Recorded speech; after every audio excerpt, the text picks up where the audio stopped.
What job do you think is physically and mentally the hardest for the average human?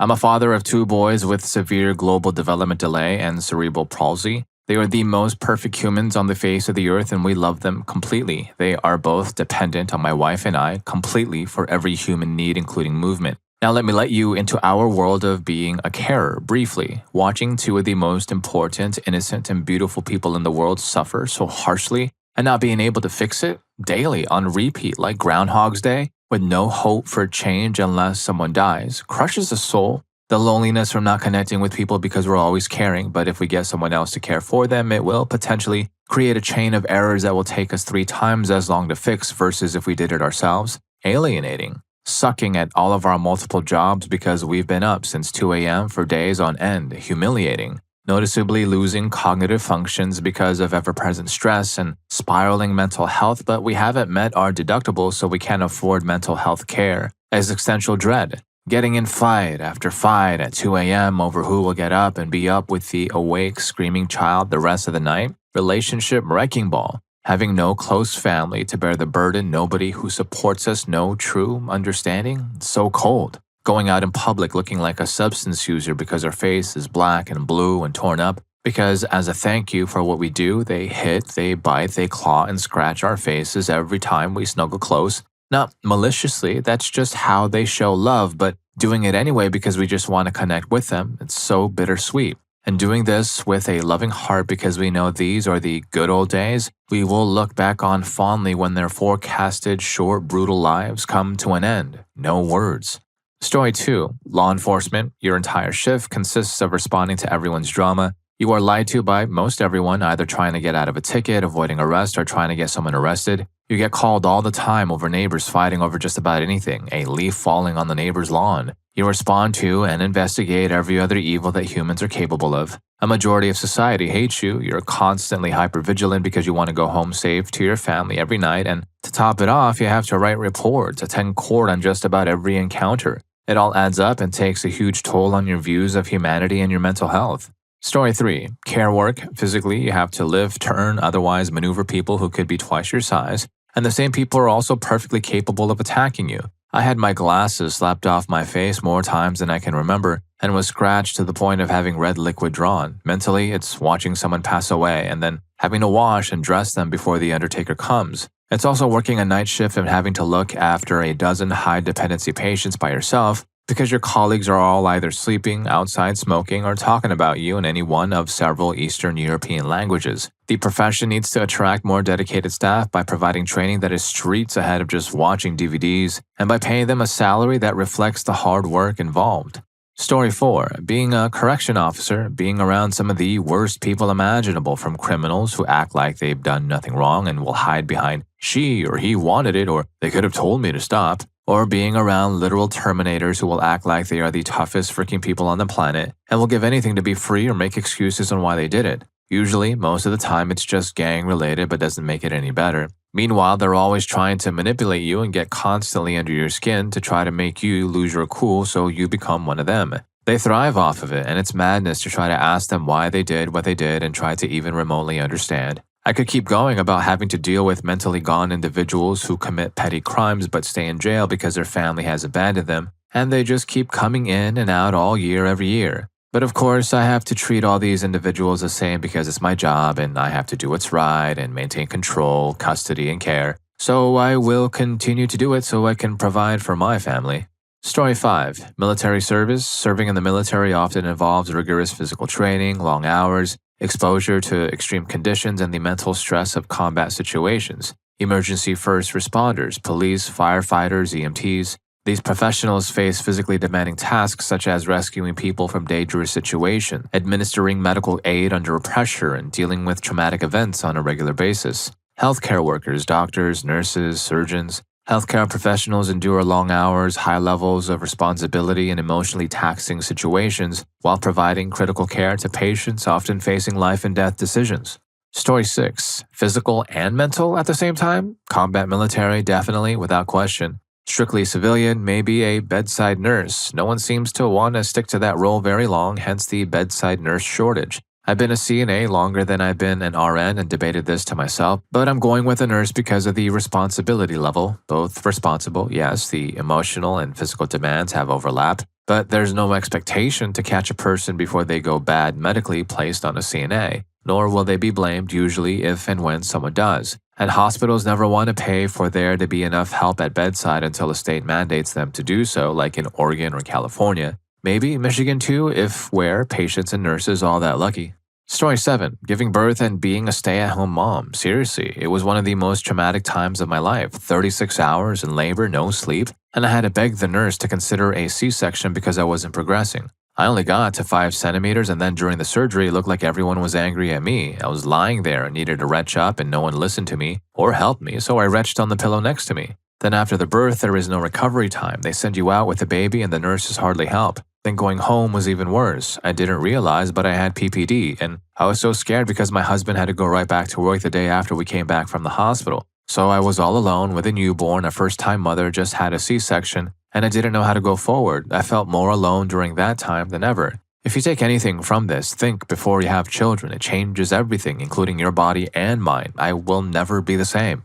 Story 8. Honestly, I have to give some credit to veterinarians for this one. Physically, it can definitely depend on the field you go into. Most will choose the basic path with cats and dogs due to many factors, including farm animals and exotics not being given nearly enough attention in vet school. Zoo vets are an option too, along with wildlife vets, but it's a rare choice. My mother works at a veterinary college as a receptionist, so I hear stories of her daily experiences, the emotional toll it takes on her and the other staff, how horrible some of the owners can be in the way they treat her and the other staff, etc. Even working with just dogs and cats can be physically demanding at times. Dogs can be heavy and they aren't always willing patients. At emergency clinics like where my mother works, animals commonly arrive unconscious, departed, or close to it. They're rushed in on stretchers for life-saving treatment, but sometimes it's too late. Veterinarians have one of the highest rates of self-exit amount of any career. The job is one that hurts you deeply every day when you fail to save your patients, especially if it's an animal that you have been seeing in your clinic for a long time.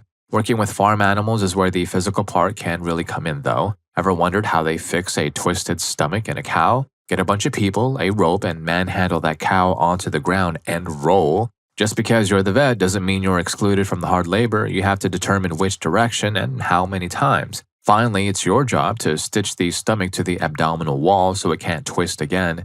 If a cow or a horse has a stalled labor and needs you to assist in pulling the foal or calf out due to poor positioning, you'd better have been lifting weights because you'll need to reach in there and hope the circulation to your arm doesn't cut off before you can rearrange the baby and then pull it out with all your strength. The average person couldn't handle the you factor. Rural large animal vets are something else. If you have one in your area, send them a gift of goodies or a card to let them know you appreciate their hard work. Their community needs them. Many rural communities are unfortunately without vets anymore. Story 9. A job that theoretically any average human could do, but only a few are really doing. These people who change the light bulbs on radio antenna, climbing up a couple hundred feet to change a friggin' light bulb that's there so planes don't crash into it, I'd probably give in to the urge to jump midway. A job that a lot of average people already do, full-time caregiver of elderly family members or not. It's actual hard physical labor to physically move bodies around all day that can't do it by themselves anymore, and emotionally devastating to see people, living, breathing, caring people deteriorate before your eyes. Not a single one I have ever talked to was keeping it together all that well, especially with the added pressure on the health system in at least European countries over the past couple of years. Story 10. Shipbuilding is one of the most dangerous jobs I have yet to work. I've had numerous jobs in my life, now in my earlier 50s and approaching my second anniversary. Since the start of the job, the nature of its danger is repeated weekly. Steel isn't a forgiving friend. Treat it with caution and approach your work with thought. Each Monday, we review the injuries for the past week and listen to each situation that happened. On average, it's 10 to 16 injuries per week. One guy had an accident in a hangar-style door and another between a lift and a section of the boat. A guy in my shop had his finger harmed last year, and just this week, another in a different shop repeated this accident. Not to mention, the air quality from cutting metal with plasma cutters is abundant in the air, as well as the metal dust from people finishing the parts prior to shipping out. The upside, consistent raises, abundance of work, and overtime. The downside, most people are not college grads, many young, inexperienced workers with huge egos. Management are workers who apply to supervise versus formal training. Lack of safety controls and a huge disparity between people that hate the job and don't want to work and people who do want to work. Story 11. Growing up in rural West Virginia, coal mining is one of the scariest and dangerous things I've seen. Miles under an entire mountain with minimal room to move around, can't even stand up all the way in most parts, which leads to crippling injuries down the road. Pitch black, save for the lights on your head, wet and inhaling coal dust for 12 hours a day, 6 days a week. I've had several family members pass away from black lung, and it is not a quick or peaceful passing. On top of this, the risk of a total collapse or explosion is a constant threat, and even the slightest wrong move can cause complete destruction. The coal equipment itself is extremely dangerous. People get into accidents in conveyor belts and coal rippers. Being in accidents by turning the wrong way because you're literally surrounded on all sides by solid rock, it's miserable. Story 12. The worst accident I ever witnessed involved a tree topper lopping the green top off a giant Douglas fir. A sudden gust of wind caught the tree, causing it to split down the center. The tension from the safety rope around his waist was so extreme that it resulted in a catastrophic fatal injury. It happened to the father of a classmate when I was in grade school, and someone had to go up to recover what remained. The second involved a worker at a fish cannery where I was employed. He was accidentally trapped in a large homogenizing oven used for canned salmon. By the time he was found, the heat had completely rendered his body. He had to be removed with a shovel. The constant possibility of these occurrences is trauma-inducing for anyone working in high-risk environments. But perhaps the worst job in history belonged to the men tasked with the culling of the U.S. government cavalry horses after they were decommissioned. The emotional toll of destroying those animals was so profound that it's believed 50% of the men who participated eventually took their own lives. Story 13. In the mid-1970s, my father and uncle worked on towboats, pushing massive barges up and down one of the major U.S. rivers. They were only teenagers at the time, but the environment was unforgiving. From the outside, the job looks slow and rhythmic, but that's a deception. On a towboat, if you make the slightest misstep, the heavy machinery, the chains, the massive winches, and the high-tension lines will mangle or crush you in an instant. The river itself was a graveyard. On multiple occasions, they spotted bodies floating downstream. One of them turned out to be a missing kid who was exactly their age. At 17, they weren't just learning to be deckhands, they were rescuers and recovery teams. They had to cast nets to pull people out of the water, whether they were alive or not, all while the clock was ticking. The schedule was grueling, 30-plus days straight on the water, hitting every port on time for deliveries through suffocating heat, torrential rain, and blinding blizzards. It's a world where, quote, making ends meet meant growing up overnight in the face of constant danger, a world where the water takes just as much as it gives. Story 14. The hardest job I ever had, both mentally and physically, was working the dish pit at a semi-fancy restaurant. It was a relentless, manual operation. I stood for 12 to 14 hours a day, nonstop, bent over a sink, scraping scorched pots, heavy pans, and endless stacks of plates. The physical toll was absolute. Back spasms, leg pain, and hand cramps so severe that my thumb would lock into place multiple times a shift. In the ecosystem of a restaurant, the dishwasher is often the least respected but most vital link. Servers would throw plates full of food directly into my clean water, forcing me to drain and refill the sink, which caused me to fall behind. Because the restaurant was popular and understocked, there was no buffer. As soon as a customer finished, those dishes had to be back in rotation immediately. It was a constant high-speed chase against an empty shelf. All of this was for $8 an hour, working for a boss who didn't respect the labor and who eventually ripped me off for over 100 hours of pay. It was the most stressful job I've ever had, a vivid reminder that the fancy experience for the customer is built on the broken backs of the people in the back of the house. Story 15. It is said that one of the worst jobs in human history was being an American fleet admiral in World War II. After Pearl Harbor, Chester W. Nimitz was literally responsible for the entire war in the Pacific, and by extension, the fate of America and the world, considering that America also helped save Europe. Regarding the modern era, I think politics can be incredibly difficult, not necessarily because it drains the body, but because it drains the mind. In France, our former prime minister suffered from alopecia because he was under so much stress that he started losing his hair, beard, and eyebrows, essentially all of his body hair. Furthermore, Macron cannot even go out without being threatened by many people. I think some of it is deserved. Since Macron took power, we have been slowly losing our rights and advantages as French citizens, and our social security system is slowly collapsing. If we're talking about jobs that are physically draining, then roles like underwater welding are extremely hard. However, for a job that drains both the body and the mind, I think it has to be serving in the military in Ukraine. I can't imagine how difficult that must be. Story 16. Driving a Formula One car is a feat achieved by only 20 people in the world, with the closest comparison regarding physical demands being flying a fighter jet. Drivers pull upwards of 5 to 6 Gs in corners, often in 100-degree Fahrenheit plus weather. They can lose 8 to 10 pounds in water weight during a 90-minute race. While piloting a 200-mile-per-hour car, they must calculate short and long-term strategies for themselves and the drivers around them, maintain optimal racing lines, and make minute adjustments to over 10 different controls on the steering wheel. They have to feel every vibration of how the car reacts to changing track conditions and weather, all while avoiding collisions that could easily be fatal. It is literally superhuman. I've seen interviews with other professional drivers who, even though they were familiar with high-performance race cars, couldn't even pilot an F1 car around the track because of the immense force required for braking and how much their heads bobbled from the G-forces. Story 17. It's not harder than being an underwater welder because that's at the top of the list, just an underdog thing. But I'd say being a car assembler is up there. You're on the line, a moving line. You do about 200 cars a night if there's no overtime, and you have to be in and out of that car in 53 seconds. You have to hold an air gun. They've changed it now to a cordless electric gun, and install whatever part you're assigned to. I did the brake pedal, seat and lock, and the torque install. If there are hybrids, oh baby, you have to carry even more. You have to move carts and swap your empty ones for full ones at your side, so you have more parts to put on the cars, all while carrying a big torque wrench and a gun. You get used to it, but hearing the workers, you'd always hear, man, I have to have my knee replaced. It was an interesting job and I miss it so much, but those electric guns were for the birds. If you messed up twice, it logged. You had to go back to your station and scan the paper, then the car. But by then, the car was already in someone else's zone, so you just had to run and run and run. And remember what I said about carrying everything? Well, now you have to scan if you mess up, so they put a scanner on a retractable rope in the air so you can scan, drop, and go. We called the parking lot the Honda 500 because everyone would race to go home. The pay wasn't what it should be for being a robot, only $18 an hour. Now they hire anyone off the street to be a team leader, which used to be a no-no. They also switched to bi-weekly checks and some people didn't even get their full pay. It really went down the pooper.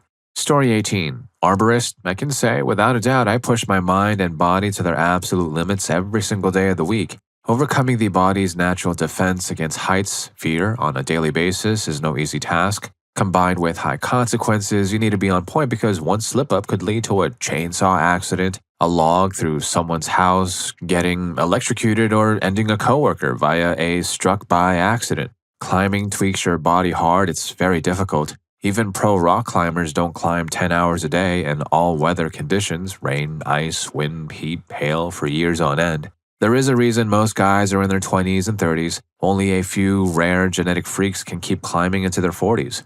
Story 19. Combat, wartime, or battlefield surgeons and doctors. Being a civilian surgeon is already a physically and mentally draining job, long hours, physical demands, and high stress. Given you're trying to fix the human body, now imagine dealing with waves and waves of casualties every day, non-stop. There are videos of battlefield surgeons and doctors from Ukraine, and they are absolutely horrifying. You have people passing away on your operating table, mess everywhere, and constant screams of agony. You're racing against the clock to save lives amidst amputations, gore, and just horrible conditions. It is literally hell. Most people would probably go clinically insane after just a few weeks of that. Story 20. I don't know about the hardest out of every possible job, but my mother is a paramedic, and that job is incredibly hard on her, both physically and mentally. She's responded to cases where people were already departed or where she tried to save them, but they passed away anyway. She's dealt with cases of child cruelty, even being subpoenaed to testify in court afterwards. She sees a lot of trauma.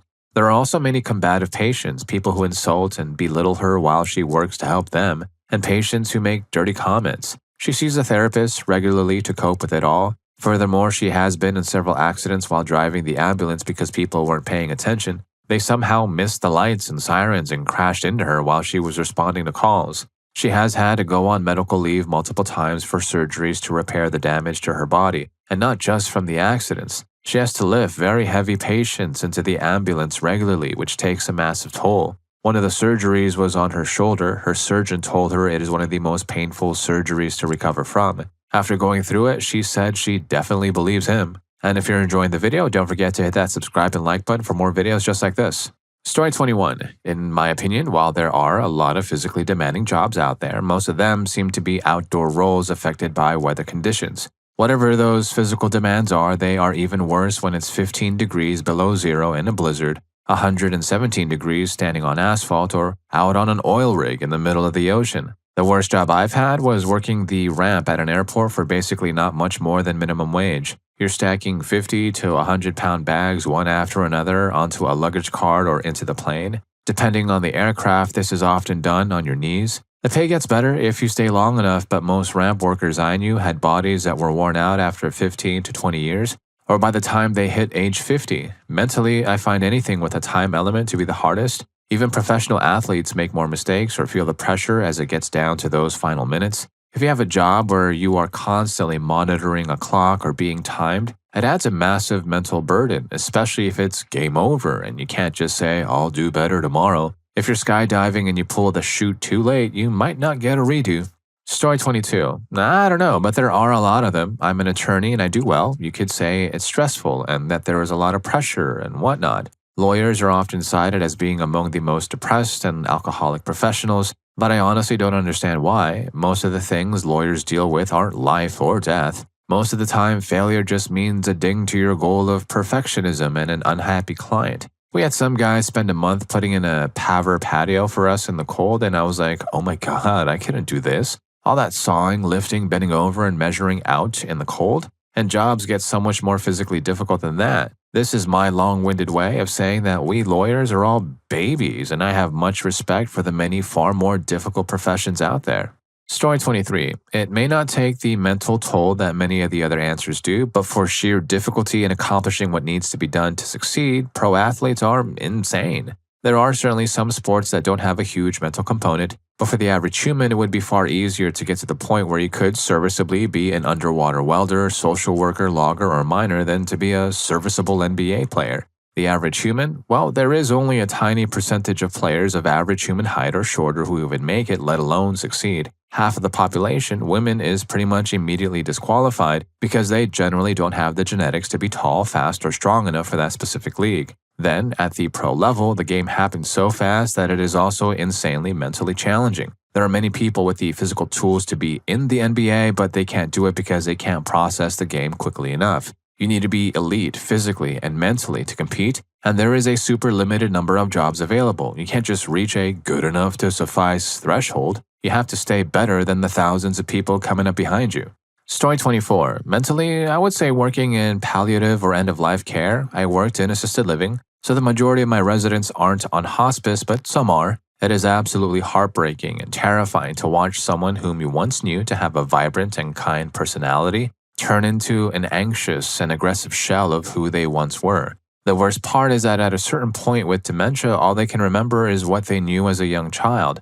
There is nothing more awful than watching a 95-year-old woman cry in fear because she doesn't know where her mom is. Every time they remember or hear that one of their loved ones is gone, the grieving process starts all over again. They also might not even be able to convey what is wrong, which makes trying to comfort them even more difficult. I'm a pretty resilient person, so that kind of stuff doesn't usually get to me too much, but if it's someone I'm particularly close with, it hurts like hell to watch. Story 25. Sulfur mining in poor parts of the world has to be up there. You have to climb a volcano every day just to get to work, then spend all day around the vents of an active volcano that is constantly spewing superheated toxic gas and steam. Your reward for a hard day of back-breaking picking and hammering is to load all that sulfur onto your back and climb back down the mountain. All the while, you're inhaling a cocktail of toxic gases that will eventually scar your lungs to the point that you can no longer function in any line of work. Story 26. Working at a dog shelter. I worked 10 hours a day, most of which were spent walking dogs. It doesn't come as a surprise that almost all shelter dogs are large and untrained. We had anywhere from 60 to 100 dogs at a time, and they would each get 2 walks a day. The toll that took on my ankles, knees, hips, and wrists was insane. I thought I was just getting old, but when you have a dog pulling you as hard as they can for hours every day, every step you take puts massive pressure on your joints. There is also a mental toll. We weren't an ending shelter, which was good, but the things people did to their dogs really messed them up mentally. It was heartbreakingly difficult to help some of the dogs overcome their past experiences. Story 27. I would say a firefighter, paramedic. While a lot of people understand the immediate danger of going into burning buildings, they often fail to recognize the long-term cancer risks, the mental health impact, and the lack of support for these professionals. Often they're considered the saviors of their community, so people rarely think to offer them help. The biggest thing I have learned in this career is that cardiac arrests, bad car accidents, and all the horrific stuff actually don't bother me as often as you'd think. What haunts me instead is the way people treat each other. I've seen rich people pester a homeless man for fun. I've seen a kid who was dipped in a boiling pot of water because he needed something to fuss about. I've seen scorned women shove objects up their ex's rectums, and I've seen grown men harm women. Story 28. The hardest thing is a mentally draining job, and usually these are manual labor jobs. I used to work in warehousing, and I could barely breathe because of how dirty the environment was. My hands would hurt every day from the work, gloves didn't even help. I was mentally drained to the point that I hated myself and developed a short temper. Some people actually went mental. A workmate I used to take the bus with was so stressed that one day he ended his neighbor. He had been happy 2 months before starting the job and just slowly started losing it. Now, some people say a harsh breakup or a serious accident is the hardest thing. I've had both and they don't even come close. I'd say the military is on the same level as a draining job, or it could be worse depending on how badly affected you are by PTSD or injury. I haven't experienced this myself, so I would like to hear about your experiences. My friends from the military academy didn't suffer too much in their military careers. In fact, they have hated their civilian jobs way more than their time in the military. Story 29. Hands down, call center representative. I took a job at a health insurance company when I was a naive 20-something. They sold the job as uncomplicated and simple. Your deductible amount is X dollars, your insurance paid Y dollars. Man, was I wrong. I've never experienced a physical, mental, and emotional breakdown like I did with that job. I was in tears, constantly getting cussed out daily, all because callers didn't understand the insurance plans they had signed up for. I had to start taking anxiety medication because of the job. It affected my sleeping and my eating. I developed depression and would shut myself off from the world. Call centers in any profession are extremely toxic, with supervisors breathing down your neck to take more calls. I couldn't even use the bathroom without some random manager seeing where I went, and I worked from home for yeesh sake. I quit that job about 2 years ago and I couldn't be happier. However, sometimes I still get those PTSD feels. Honestly, call centers are the one job where if robots or AI technology took over, I wouldn't complain one bit. Story 30. Hospital nurse, perhaps? You're on your feet all day, physically taxing and often disgusting, as you have to roll someone over to wipe them or clean up their mess. On top of that, you have to administer the correct medications in the exact right amounts, and the stakes are super high so you can't screw up. Then a patient might code, and you have to try to save their life until the doctor gets there. No pressure. Let's also add in that some of your patients will pass away on you. If you work in hospice, maybe a lot or even all of your patients will pass away. It sounds like a super fun time that really boosts your mood. To finish it off, let's sprinkle in regular interactions with some of the most arrogant people on planet Earth. Doctors who may look down on you and treat you as lesser. I've never been a nurse or known one well. This is just how I imagine it is. I don't understand how they get people to do that job. It seems like hell on earth. Story 31. I grew to learn that working with scientific equipment is hard and not many people can relate to it. Most jobs are either physically taxing like service and construction or mentally taxing like software development and theoretical science. My job requires me to do both development and testing, which can both be physically and mentally exhausting, as you set up the equipment and watch it fail. Then you have to take it apart, probe through electronic components, and check your assembly code before running it through a simulation one more time. After that, you head out again in all kinds of weather or hop on a boat to go test it. It's really hard. That being said, I would never trade it for anything because I know myself. I know that I would be bored out of my mind doing just one or the other. This combination of working with my hands and dealing with troubleshooting and problem solving is what keeps my job interesting. It's exhausting, but fun. Story 32. Browsing through all of these incredible responses, the little hits and craps of these workplaces indicates an ability to leave said workplaces to come home to rest, recharge, rinse, and repeat. Which, yes, all of this is true. However, who is at home? Is there a spouse who works inside the home as the primary caregiver for your family? All the space made for quote rest, recharge, rinse, repeat does not exist if there are children in the home. The work does not end when the door closes, it continues as is. There is no clocking out, especially when the spouse who works outside the home is often away or for long periods. We should recognize that care tasks, whether they are income producing or involve raising tiny humans, are morally neutral. It is my hope that we can continue to have conversations about learning to see the labor that is not captured by the factor market. Story 33. This is going to sound super silly, and people are going to say, working with dogs is so much fun, or I wish I had that job. But trust me, it has seriously bad consequences on some ends. I worked as a kennel attendant and I absolutely loved it until I hated it. I want you to picture breaking up dog fights. Yeah, some are brief and easily broken up, but the ones I'm talking about are relentless. Most doggy daycares have trial days for new dogs coming in. During those trials, owners can lie or be unaware of how their dog reacts to others. I've seen dogs mauled and bitten to the point where they needed to be hospitalized over 100 times. I've seen dogs pick up chewing toys by their necks. I've seen chunks of skin, plenty of red liquid, and hair being thrown into the mix of a fight. A kennel attendant's job might seem easy and fun, and it absolutely can be. But attendants are expected to break up these fights, scale fences, and put their bodies in between the animals. Often it's just two dogs, but more can join in.